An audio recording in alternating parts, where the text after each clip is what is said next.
बिस्मिल्लाहिर्रहमानिर्रहीम। अस्सलामुअलैकुम। Special TV के प्रोग्राम दस्तक में मैं हूं आपका मेज़बान Fawad Munir Mughal, advocate high court. नाजरीन, आज हमारे प्रोग्राम का मौजू है हुकूमत का सुप्रीम कोर्ट ऑफ पाकिस्तान के जजेस की तादाद 17 से 25 करने का फ़ैसला, यानी 8 नए जजेस की असामियाँ पैदा करने के लिए हुकूमत इक़दाम कर रही है।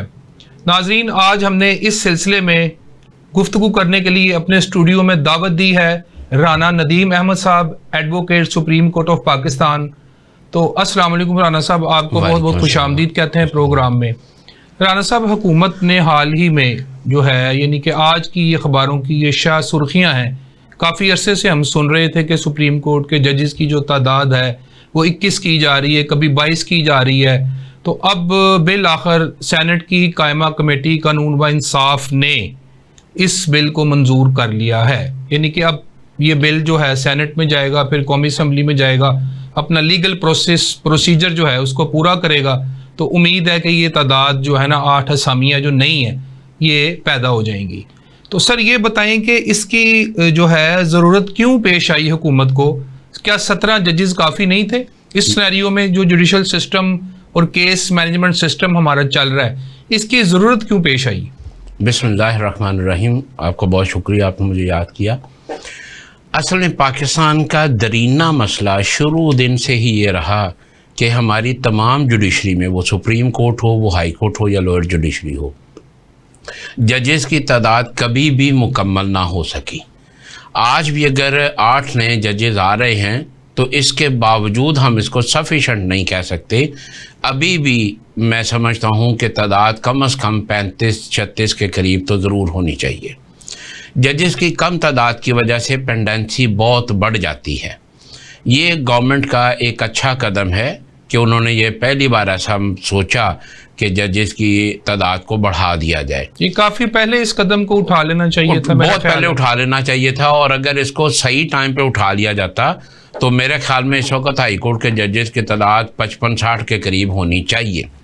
हाई कोर्ट में तो मेरे ख्याल है 60 असामियाँ हैं, मगर वो भी पूरी कभी भी पूरी नहीं। इस वक्त तो 20 प्लस जो है वो सीटें हाई कोर्ट जजेस की खाली हैं और मामलात इस तरीके से उलझे हुए हैं कि मेरा ख्याल है कि गुज़िश्ता 2 सालों से हाई कोर्ट में कोई नया जज नहीं लगा, कोई नहीं। और आप उसमें देखें, अगर हम हाई कोर्ट की बात कर रहे हैं तो वो पॉइंट आ गया कि इस वक्त अगर कॉरपोरेट मैटर्स में देखा जाए तो जस्टिस शाह जमील साहब के जाने के बाद अभी तक मैंने देखा कि कोई इस तरह की कोई असामी पुर की गई हो, रिजाइन कर गए ना, वो रिजाइन कर गए। तो मतलब ये है कि हमारे यहाँ ये बहुत सारा एक मसला बना हुआ है।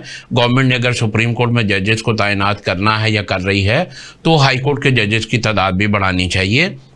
ये एक अच्छा कदम है और इसके साथ ये होगा कि जो पेंडेंसी ऑफ केसेस है ना वो बेहतरीन हो जाएगा।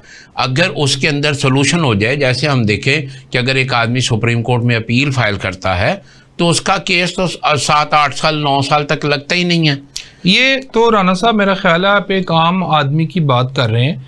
तो ये हमने अक्सर काफ़ी दहाइयों से हम एक चीज़ देखते आ रहे हैं कि सुप्रीम कोर्ट ऑफ पाकिस्तान जो है वो सियासी मामलात में उलझी हुई है।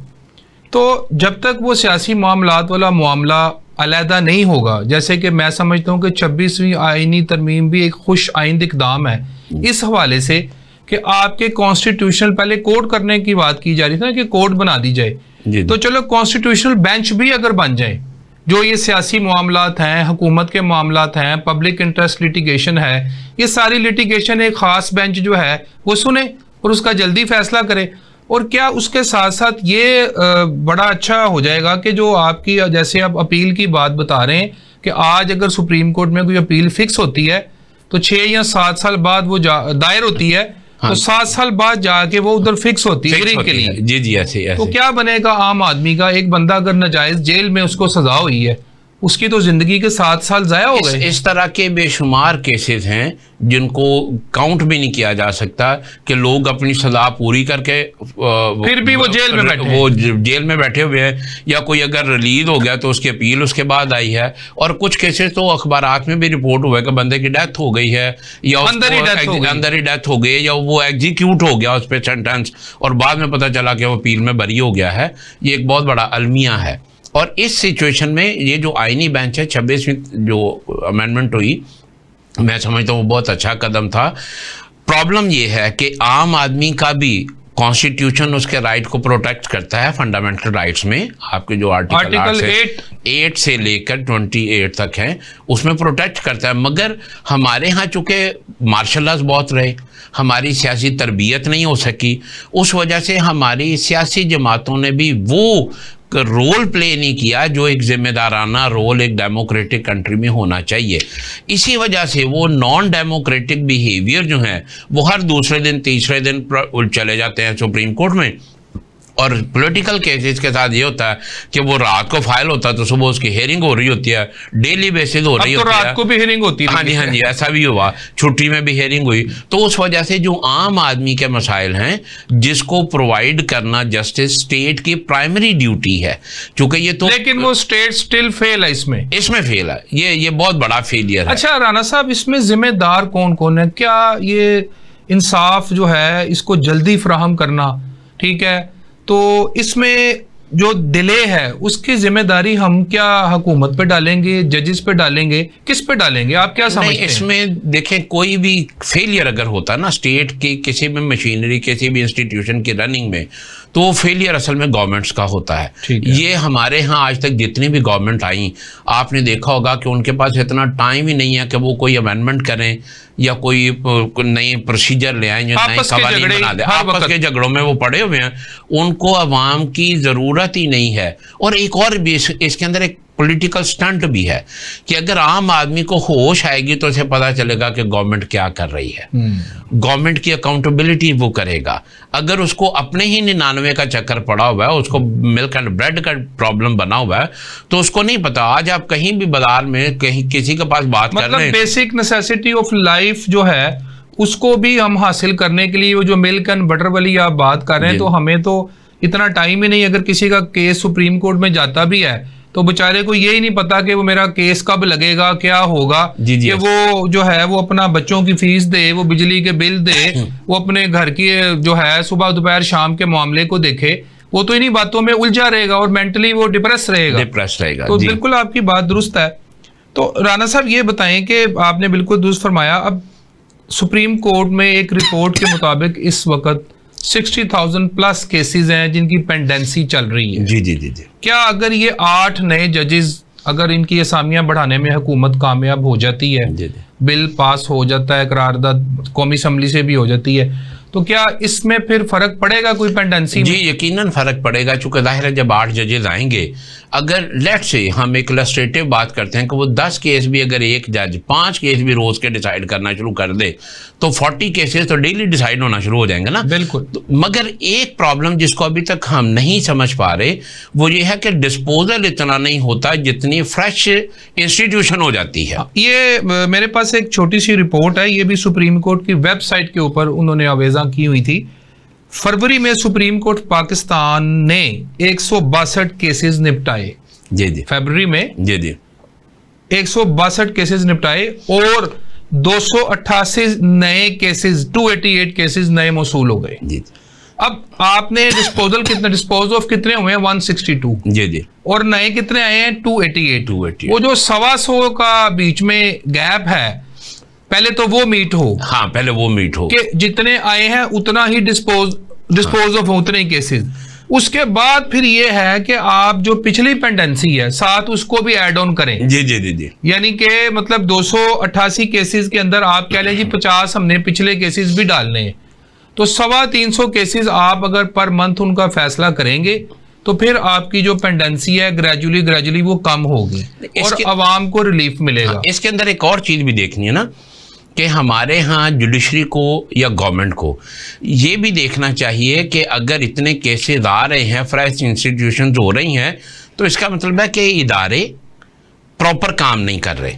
लोगों को वहाँ से अगर रिलीफ मिल जाए, अगर किसी आदमी का मैटर, बेशक वो LDA में है, वो पुलिस में है, वो किसी में भी है, वो जिस भी डिपार्टमेंट में गया है, अगर वहाँ पर उसको रिलीफ मिल जाए तो उसको ज़रूरत नहीं बचती कि वो ऊपर जाए। यानी कि राणा साहब, जो हमारे ऑफिसर्स डिपार्टमेंट्स में बैठे हुए हैं, जैसे आपने LDA, पुलिस एटसेट्रा, जितने भी इदारे हैं जो काम कर रहे हैं, वहाँ पे किसी बंदे को कोई प्रॉब्लम आती है, डिपार्टमेंटल प्रॉब्लम आती है, उसकी तरक्की नहीं हो रही, छोटा सा मैटर, मैंने हाई कोर्ट में अक्सर आपने भी देखा होगा कि उसकी फाइल जो है वो सर्द खाने में पड़ी है, उसका टाइम गुजर रहा है, वो जब वो दरख्वास्त देता है तो उसको आगे से झाड़ पड़ती है। जी ऐसे ही क्यों तुमने देखेंगे इस तरह की बात कीजिए, वो बेचारा सहम जाता है कि यार मैं क्या करूं, मुझे कहीं निकाल ही ना दे, मेरी रिटायरमेंट का टाइम है।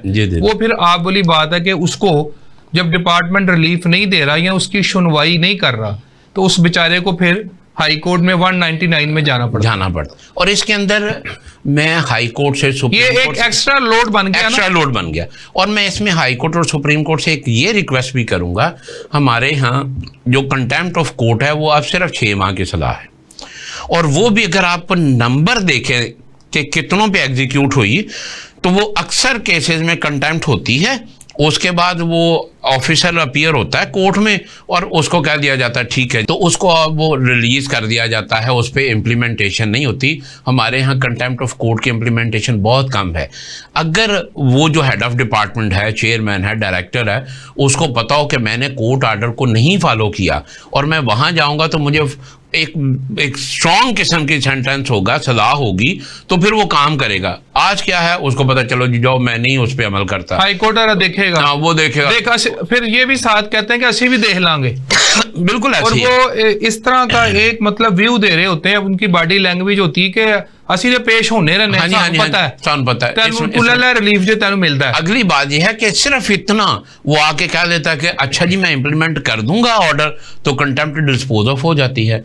तो ये जो चीज है, अगर और ये पास तो छोटे छोटे पैटी मैटर हैं, हाँ जी, ये जजेस का बहुत वक्त जाया करते हैं। देखे ना, एक आपने केस किया कि आपकी तरक्की नहीं हो रही जी कि जी मुझे अगला ग्रेड नहीं दिया जा रहा, आपने रिट में गए, आप जज साहब ने, जाहिर है पहली बात है जब केस आया उस वक्त तो उनका कंसर्न बंदा मौजूद नहीं है महकमे का, वो लीगल एडवाइजर है या उनका जोन सा भी नॉमिनेटेड ऑफिसर है, वो जाता है ना, फिर उसको क्या होगा, नोटिस होगा, और 15 दिन बाद वो आएगा, फिर आके जज साहब उससे बातचीत पूछेंगे क्या है, कोई डॉक्यूमेंट देंगे, अगली हियरिंग पे फिर दूसरी पार्टी, मतलब ये केस जो है 2-4 माह ले जाएगा।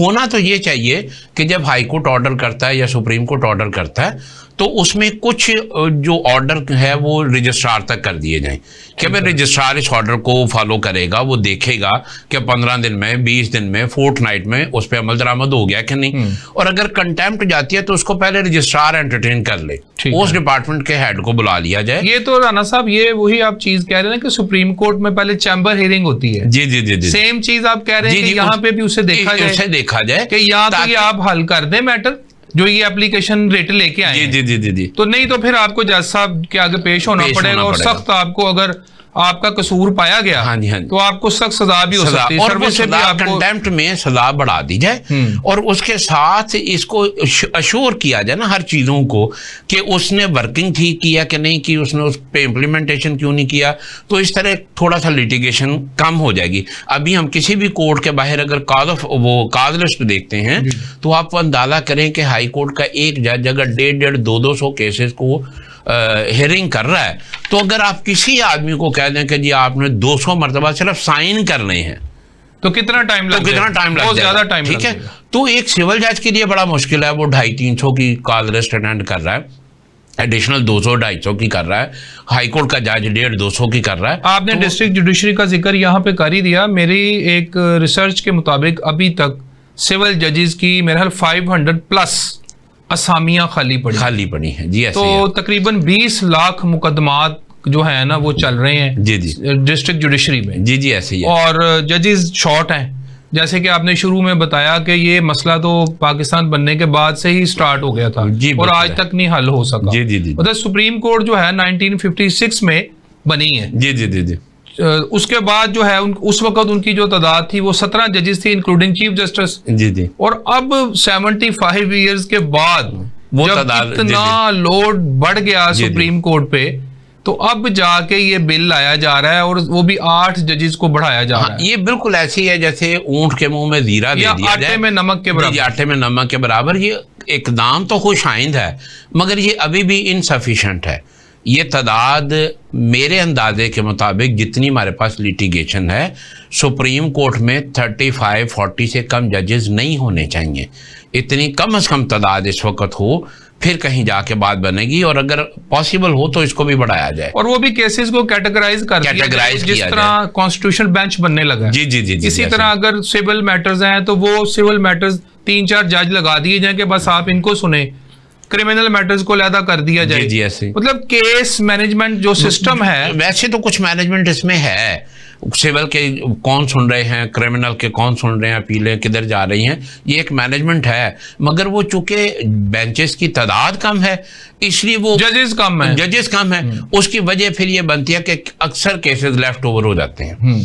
अब लेफ्ट ओवर एक ऐसा इशू है जो क्लाइंट को समझाना बड़ा मुश्किल है, और उसके बाद आप देखें कि उसके साथ क्या होता है कि वो 2 महीने बाद 4 महीने बाद उसकी तारीख आई है, वो पता नहीं कहाँ से सफ़र करके कितनी मशक्क़त करके वो वहाँ पहुँचा है और आगे से वो लेफ़्ट ओवर हो गया।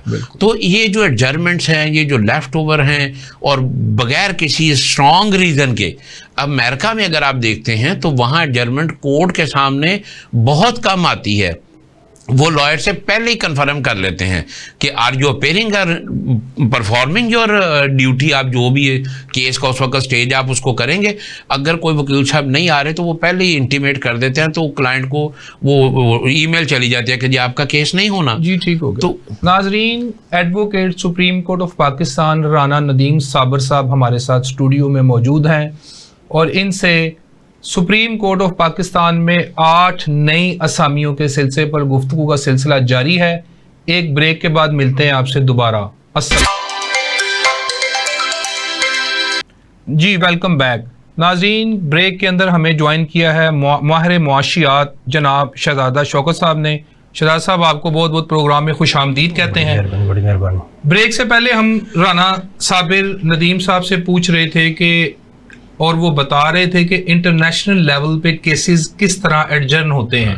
तो राना साहब, आप ब्रेक से पहले ये बता रहे थे कि इधर और उधर का जो फर्क है केसेस को एडजर्न करने का। देखिए, इसमें हमारे यहाँ क्या होता है कि वकील साहब को केस की कॉल लिस्ट आती है कि फलां दिन आपकी हियरिंग है, वो सुबह जज साहब 9 बजे बैठना या 8 बजे बैठना, वकील साहब पहुँच जाते हैं। 2:30 बजे 3 बजे बारी आती है तो पता चलता है जी अपोजिंग कौंसल ने एडजर्नमेंट ले ली। अब देखें कि 2 कौंसल हैं, 2 क्लर्क हैं, 2 क्लाइंट हैं, 6 लोगों का वक़्त कई घंटे ज़ाया हो गया, कौम की कितनी तबाही उतर गई। इसके अपोजिट अमेरिका में पहले एडजस्ट हो जाता है, वकील साहब को ईमेल जाती है कि फलां दिन आपका केस है, आर यू अवेलेबल, उसके साथ उसको एक्सपेक्टेड टाइम बताया जाता है।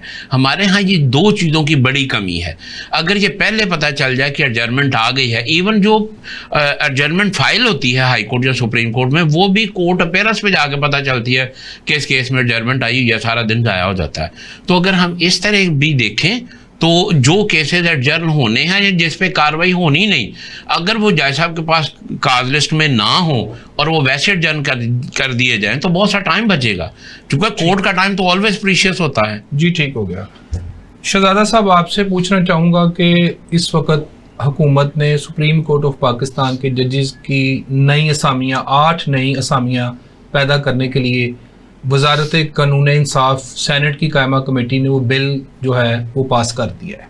अब ये आगे सेनेट में प्रॉपर जाएगा, फिर कौमी असम्बली में जाएगा, तो उम्मीद है कि ये 8 नए जजेस जो हैं ये सुप्रीम कोर्ट में आ जाएंगे।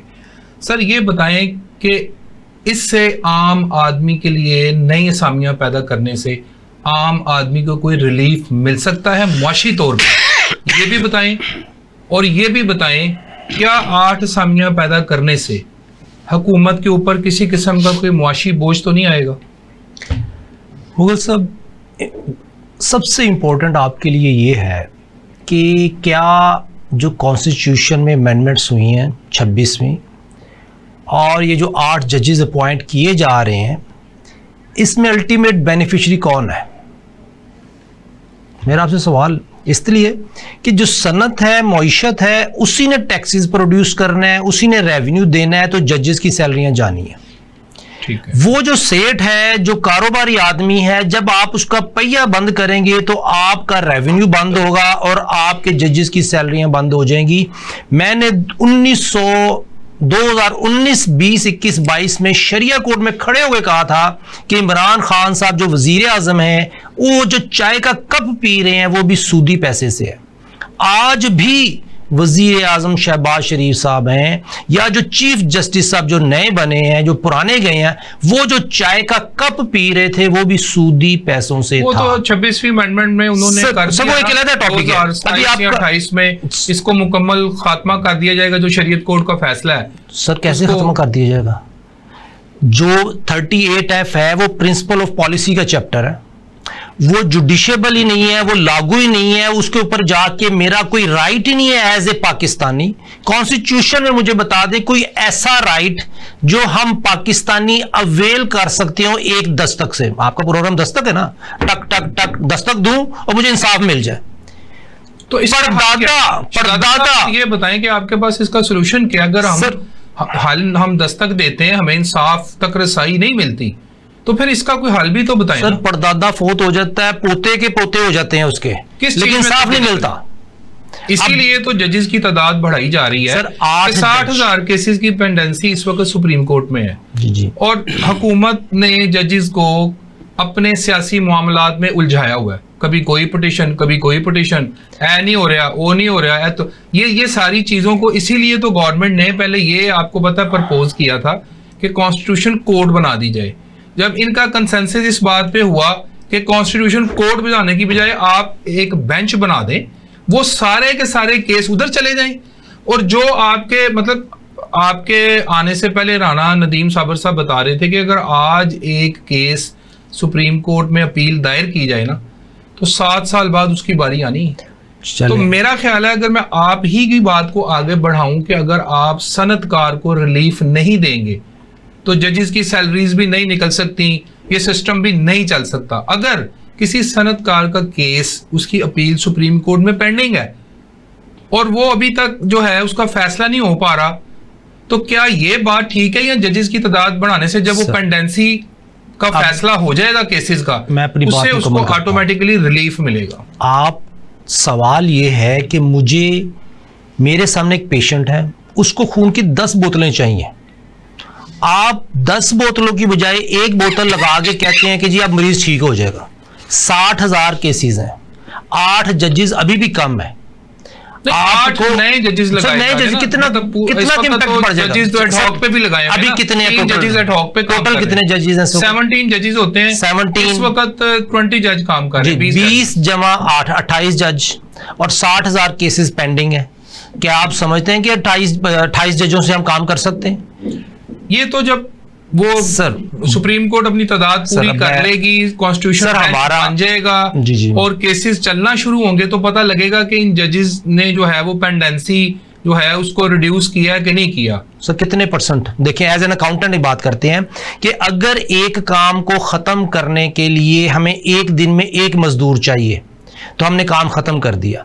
काम है 60,000 मजदूरों का। नहीं शहजादा साहब, मेरा सवाल ये है कि ये बताएं कि 8 जजेस अगर हम लगाते हैं सुप्रीम कोर्ट में, गवर्नमेंट अगर 8 जजेस लगाती है, तो मुझे सवाल का जवाब देने दें। वही मैं आपकी सिर्फ डायरेक्शन सर उधर ही जा रहा हूं, तरफ करना चाह रहा हूं। सर सवाल आपका ये है कि 8 जजेस से क्या केसेस जो पेंडेंसी है वो खत्म होगी? डेफिनेटली फर्क होगा। आदमी को रिलीफ जो है वो मिलेगा कि नहीं मिलेगा? सर आम आदमी को 8 जजेस जितना मिल जाएगा, लेकिन अगर रिक्वायरमेंट 80 जजेस की है तो फिर आम आदमी को रिलीफ जो 8 जजेस लगाने के साथ जो मिलना है ना, जो पहले 60 साल में केस खत्म होता था 20 साल में खत्म होगा। ठीक है। वो केस जो 20 साल में खत्म होता था अब वो 15 साल में खत्म होगा। लेकिन आपको केस खत्म है विद इन 6 मंथ्स 1 ईयर। जिस तरह फेडरल शरिया कोर्ट को आपने नई ला दी कि जी 1 साल के अंदर आपने फैसला करना है कि इस्लामिक है कि नॉन इस्लामिक है। इसी तरह सुप्रीम कोर्ट को क्यों नहीं हम बाइंड कर सकते जी आपने 1 साल के अंदर फैसला करना है? अगर हमने 1 साल के अंदर, राणा साहब इसमें बिल्कुल बात सही कर रहे हैं कि यहाँ पे सारा दिन वकील बैठा रहता है, बाहर टेबल पे बिठाया होता है एक रिस्पेक्टेबल वकील को, जो सारा दिन वो जजेस और उनके दरमियान में बैठा हुआ अपने केस का इंतजार कर रहा होता है, और आखिर में पता चलता है जर्न हो गया। टाइम वेस्ट, जो टाइम वेस्ट को अगर मिनिमाइज कर दें तो 8 जजेस 16 जजों का काम करेंगे। जी ठीक हो गया।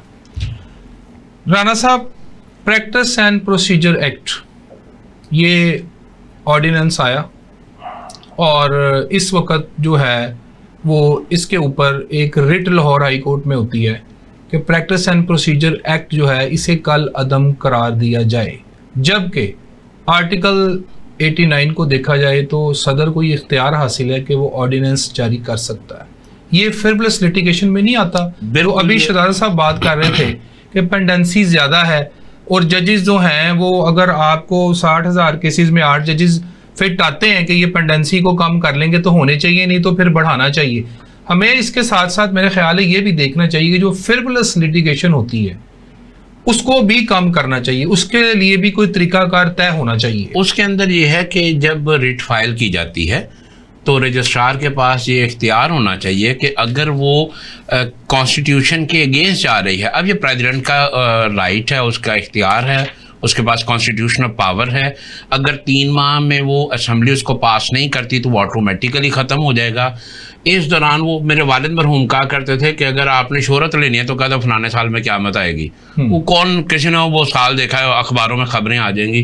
तो इस तरह की फ्रिवलेस लिटिगेशन लेके एक पॉलिटिकल कवरेज लेना और इस तरह की चीज़ें लेना और उसको एंटरटेन करना भी अजीब सी बात लगती है।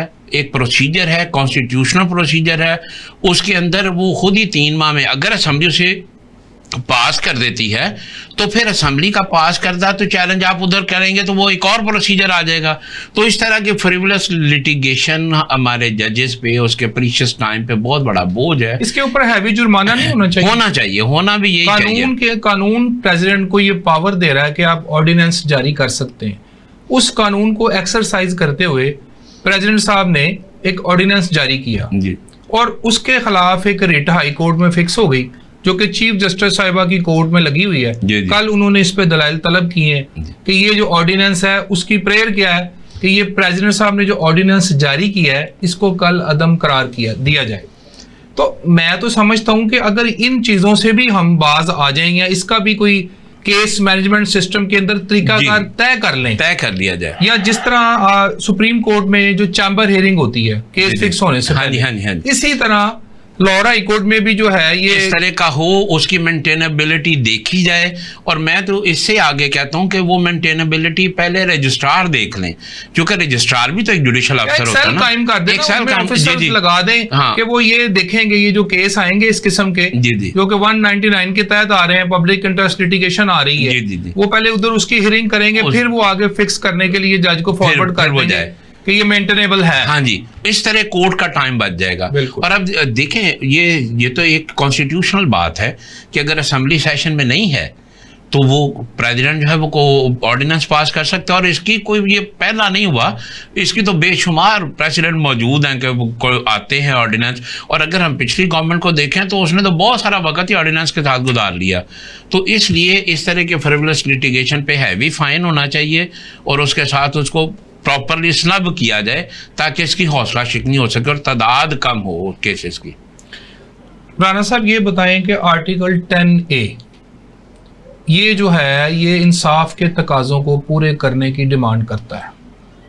ये आर्टिकल जो है ये किस हद तक जो है इसके ऊपर भी अमल दरामद अदालतों में किया जा रहा है कि एक बंदा जो है जो वो केस अदालत में लेके आता है तो उसको कोई फेवर दी जा रही है या दूसरा जो बंदा है जो डिफेंडेंट है उसको रगड़ा लगाया जा रहा है। क्या ये इस तरह है? ये जो बात हम अक्सर सुनते हैं, देखें जी, 10A जो है उसके ऊपर अमल दरामद नहीं हो रहा, इस पे क्या कहते हैं आप? इसमें जो बहुत बड़ा अलमिया मैं फ्रॉम द अर्ली प्रैक्टिस से ही सुन रहा हूँ कि फेस वैल्यू को बड़ा जो है वो प्रोटोकॉल मिलता है। जो 10A है वो डिमांड करता है कि जस्टिस किया ही ना जाए, जस्टिस होते हुए नजर भी आए। ठीक है। जज के सामने both the parties till the passing of the judgement, तब तक उसको इक्वल राइट दिया जाए हर स्टेज पे। केस के जितने स्टेप हैं, जितने स्टेजेस हैं, उस पर दोनों को इक्वल अपॉर्चुनिटी होनी चाहिए। जज के सामने दोनों मासूम हैं, दोनों मुजरम हैं, दोनों मुल्ज़म हैं। लॉ ये कहता है कि आप उस वक्त तक मुल्ज़म हैं जब तक आप खुद को शरीफ साबित ना कर दें, और आप उस वक्त तक शरीफ हैं जब तक आपको मुल्ज़म साबित ना कर दिया जाए। तो इस पे इक्वली दोनों को प्रॉपर अपॉर्चुनिटीज देना, उसको बैलेंस करना और वो बैलेंस नजर भी आना। शहजादा साहब, article 10A rights to fair trial, अगर ये सही मायनों में अदालतें इस पे अमल दरामद शुरू कर दें तो क्या आपकी नज़र में इकॉनमी में बेहतरी आ सकती है? पाकिस्तान की मुईशत में कोई 0.0001 प्लस लग सकता है? सर 100% बेहतरी आ सकती है, ये मैं कहूँगा। अब ये है कि अब फेयर ट्रायल की डेफिनेशन क्या है? फेयर ट्रायल की डेफिनेशन ये होनी चाहिए कि justice to be serve, justice इंसाफ कर दिया जाए। अब हमारे मुल्क में जो कवानीन बनाए गए हैं, जज साहब के लिए मुश्किल क्या है, वो ये देखते हैं कि कानून कैच 22 है, दोनों ही वकील ठीक बात कर रहे हैं और एक जज साहिबा खातून की आंखों से आंसू भी है जब उनको पता था कि ये कातिल है, लेकिन ये छूट रहा है क्योंकि जो कानून जो अल्फाज हैं उसके तहत साबित नहीं हो रहा कि ये इसने वाकई कत्ल किया है। इसी तरह हर रोज कानून के दो मायने निकलते हैं, जो कमजोर है उसको इंसाफ नहीं मिलता, जो स्ट्रांग है उसको इंसाफ मिल जाता है। तो मेरी ये रिक्वेस्ट होगी इक़्तिदार आला से और आप भाइयों से कि हमने ये देखना है कि वो कानून जो कैच 22 है उनको वो उसको कहते हैं इनकंसिस्टेंट आर्टिकल 8, उस पे आर्टिकल 8 लगाएं, उसको इनकंसिस्टेंट डिक्लेयर करवाएं। साहब आपकी बात काट रहा हूं, और माजी में हमने ये देखा कि रेकोडेक के इश्यूज के ऊपर बहुत सी कंपनियां जो थी वो पहले काम कर रही थी यहाँ पे, फिर कुछ इश्यूज हुए और कोर्ट्स ने जो है उनको उन एग्रीमेंट्स को एकदम कैंसिल कर दिया, इंटरवीन की उन मामलात में, और हैवी लॉसेस जो थे वो विद कॉस्ट जो है वो पाकिस्तान को पे करना पड़ा। तो जो है ये भी इस चीज़ को भी देखना चाहिए कि कोर्ट्स को किस चीज़ में इंटरवीन करनी चाहिए, किस चीज़ में नहीं करनी चाहिए। ये भी एक तकाजा है मेरा ख्याल है 10A का। जी सर, कैपेसिटी ये है नॉट ओनली इन कोर्ट्स, जो कैपेबल लीडरशिप है दैट शुड डिसाइड कि क्या होना चाहिए। जैसे मसलन कंपटीशन कमीशन है, उसमें कैपेबल लोग होने चाहिए, बोर्ड ऑफ इन्वेस्टमेंट है उसमें कैपेबल लोग होने चाहिए, मिनिस्ट्री ऑफ फाइनेंस है उसमें भी कैपेबल लोग होने, जिसका काम है वो करे। इसी तरह जो हमारा PTCL को हमने प्राइवेटाइज कर दिया, आजकल PIA को प्राइवेटाइज कर रहे हैं। अब जो PIA प्राइवेटाइज कर रहा है, क्या उसको एयरलाइन बिजनेस आता है? क्या वो निगोशिएशन में बैठ के निगोशिएट कर सकता है कि एयरलाइन की स्ट्रेंथ क्या होती है? नहीं कर सकता। उसी तरह जिस तरह PTCL जब हमने प्राइवेटाइज किया, प्राइवेटाइजेशन से पहले गवर्नमेंट ऑफ पाकिस्तान को $458 मिलियन एनुअल प्रॉफिट था। प्राइवेटाइजेशन के बाद वो पहले लॉस हुआ, फिर 50 मिलियन $40 मिलियन एनुअल रह गया, क्योंकि हमने प्राइवेटाइजेशन उसको दे दी कंपनी जो हमारा सबसे बेस्ट क्लाइंट था, जो हमें $1 अरब का प्रॉफिट रेवेन्यू दे रहा था, जिसकी वजह से हम $458 मिलियन कमा रहे थे, उसने $1 बिलियन रेवेन्यू देना हमें बंद कर दिया, तो PTCL फ्लॉप होगी। इसी तरह PIA और इसी तरह जजेस हज़रात का जो आप कह रहे हैं 8 और 10A में, जिस दिन हमारे जजेस कैच 22 वाली पॉलिसियों से बाहर निकल आएंगे, उस दिन जो जज इंसाफ करना चाहेगा वो करेगा। लेकिन अभी जो पार्लियामेंट में जो ये एडजस्टमेंट अमेंडमेंट्स हुई हैं 184 की 199 की, एज एन इकोनॉमिस्ट मैं समझता हूं कि जो पाकिस्तानियों के पास फंडामेंटल राइट्स के तहत थोड़ा बहुत इख्तियार था वो भी ले लिया गया। इसके ऊपर कभी बात करेंगे हम इंशाल्लाह। मगर शहजादा साहब, मेरा सवाल ये है, मेरा ख्याल है कि आप इसके ऊपर भी बताएं कि हमारी जो इकोनॉमी है, जो आर्टिकल 10A है, मतलब एक बंदा जो है उसका केस कोर्ट में आता है और वो आके, जिस तरह राना साहब ने बताया कि 7 साल बाद जाके वो सुप्रीम कोर्ट में फिक्स होता है, तो अगर जल्दी उस केस वो फिक्स हो जाए कोर्ट में, उसका जल्दी फैसला हो जाए, तो हमारा एक इंटरनेशनली एतमाद बहाल होगा, जिसका फुकदान इस वक्त बाहर का जो इन्वेस्टर है उसमें पाया जाता है। सर अरबों डॉलर का टैक्स रेवेन्यू बढ़ जाएगा, क्योंकि आज जो सेल टैक्स का जो फ्रॉड करने वाला है उसका फैसला फौरन हो जाएगा। जिसका सेल टैक्स फ्रॉड में FBI ने रोक लिया उसका भी फैसला जल्दी हो जाएगा। तो मुझे पता होगा कि अगर मैं FBI मुझसे कोई ज्यादती करेगा तो मैं सुप्रीम कोर्ट, हाई कोर्ट मेरे पास बैठे हुए हैं जो 6 माह में फैसला हो जाएगा। उन्हें डर होगा। अभी क्या होता है, अभी FBI हमारे अकाउंट फ्रीज कर देता है, या मोबाइल के सिम बंद कर दो। सिम तो खैर सर, सिम तो गुजारा हो जाता है, लेकिन अगर आपके अकाउंट फ्रीज कर दें तो आप क्या कारोबार करेंगे? सनत और मईशत, जितना हमारा बिजनेस कम्युनिटी का मेंबर है, चैम्बर ऑफ कॉमर्स में जाके बैठ जाए एक मरतबा, वो रो रहे होते हैं कि हम क्या करें इस FBR के साथ। क्यों? हमारा जुडिशियल सिस्टम कमजोर है। FBR जब चाहे, जिस वक्त चाहे, जिसका चाहे अकाउंट फ्रीज कर। शहजाद साहब, जुडिशियल सिस्टम को स्ट्रेंथ कैसे दी जा सकती है, इसे स्ट्रेंथन कैसे किया जा सकता है, इसके बारे में सर आर्टिकल 8 इंप्लीमेंट करते हैं।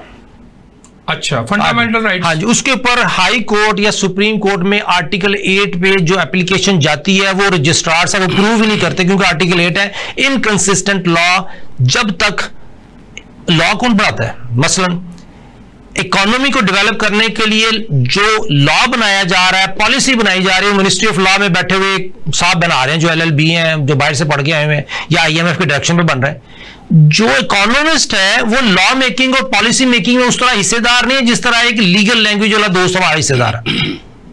अच्छा, ठीक है। तो लॉ को सही कर दें, जजेस एम्पावर हो जाएंगे। आज जजेस एम्पावरमेंट ना आपके पास है ना उनके पास है, क्योंकि आप भी देख रहे होते हैं कि मेरा ये क्लाइंट एज ए लॉयर, इसको मैंने इंसाफ देना है, तो ये जो कानून है अगर मैं इसको इस एंगल से पढ़ता हूं तो ये खामी है। जो आपका अपोनेंट लॉयर है वो जिस एंगल से पढ़ रहा है आपको उसको भी डिफेंड करना है, क्योंकि उसकी मजबूती उधर है। तो एक ही लॉ दो मुख्तलिफ वकील दो मुख्तलिफ तरीकों से उसको परसीव करते हैं, तो जज परेशान हो रहा था मैं करूं क्या। जी ठीक है। राना साहब, आपका क्या कहना है इस पे, आर्टिकल 8 पे फंडामेंटल राइट्स के ऊपर बात? देखिए, मेरे भाई ने जो बात की उसमें मैं इनको थोड़ा सा अपोज करूंगा। जो हमारे कोर्ट्स हैं, हाई कोर्ट में अगर आप पेंडेंसी देखें या उसकी इंस्टीट्यूशन देखें, तो फंडामेंटल राइट को कभी भी हाई कोर्ट ने नहीं रोका, ना सुप्रीम कोर्ट ने रोका। अच्छा, ठीक है। लिहाजा एंटरटेन करते हैं आर्टिकल 8 से लेकर 28 हमारे फंडामेंटल राइट्स हैं, और उसको उसकी, या फिर मेरा ख्याल है शहजादा साहब का, सर मेरी एप्लीकेशन सबमिट करा दें, मैं आपको एप्लीकेशन देता हूं। शहजादा साहब का ये कहना था कि जो रिलीफ है ना वो आर्टिकल 8 के तनाजर में ग्रांट नहीं होता, जिस तरह रिलीफ मिलना चाहिए। मेरा ख्याल है इनका ये कहना है। एप्लीकेशन तो रिट तो एंटरटेन हो जाती है, मगर वो फिर आगे चल के वो रिलीफ बोल नहीं रहा था, स्पीकिंग ऑर्डर नहीं होता। एक्चुअली ये है कि शहजादा साहब ये कह रहे हैं कि जितने भी हमारे इंस्टीट्यूशन या इदारे हैं वहां पर अपॉइंटमेंट्स जो है वो नेपोटिज्म के साथ होती हैं, मेरिट पे नहीं होती। और जब भी नेपोटिज्म आएगा तो वो मेरिट को कंप्रोमाइज कर देगा, तो फिर जो लोग कैपेबल नहीं है उनकी जो तबाहकारियां होंगी वो पूरे मुआशरे में फैल जाएंगी। उस वजह से ये हालात होते हैं। और फंडामेंटल राइट के मुतालिक तो जो 199 है वो वेरी मच क्लियर है। ठीक हो गया। शहजादा शौकत साहब, माहिर मुआशियात, आपका बहुत बहुत शुक्रिया, आप प्रोग्राम में तशरीफ लाए। राना नदीम साबर साहब, आपका भी बहुत बहुत शुक्रिया। प्रोग्राम का वक्त, नाजरीन प्रोग्राम का वक्त ख़त्म हो गया है। हमने आज गुफ्तगू की सुप्रीम कोर्ट ऑफ पाकिस्तान में 8 नए जजेस की असामियों पर, और साथ साथ हमने शहजादा शौकत साहब जो कि माहिर मुआशियात हैं उनसे पूछा कि अगर सुप्रीम कोर्ट में 60,000 केसेस की पेंडेंसी इन जजेस को लगाने के बाद कम हो जाए तो क्या हमारी मुईशत पर मुस्बत असरात मुरतब हो सकते हैं। इसके साथ ही अपने मेज़बान Fawad Munir Mughal advocate high court को इजाज़त दें। मिलते हैं अगले प्रोग्राम में। अस्सलामु अलैकुम वरहमतुल्लाहि वबरकातुहू।